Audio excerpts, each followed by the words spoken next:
So we've got a little lull at our open house at our 3-bed, 2-bath condo in Roscoe Village.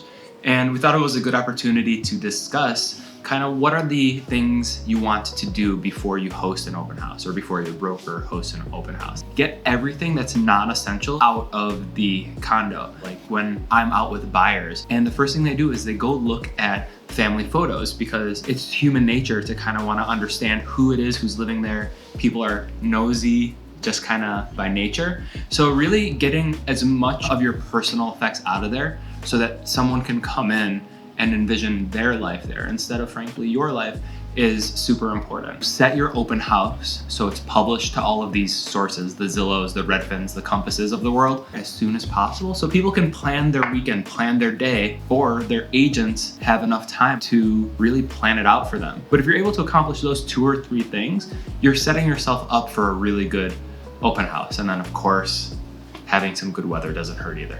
If you're a buyer, what can you expect at an open house? I think it's important to kind of understand like who these people are. So when you're walking into an open house, it's usually a representative of the seller who's there. Take what they say with a little bit of a grain of salt and understand that they're there to do their job and sell the place for their client. If you do decide to go to an open house without your agent, I would make it really clear up front to whoever is hosting the open house that you do have an agent.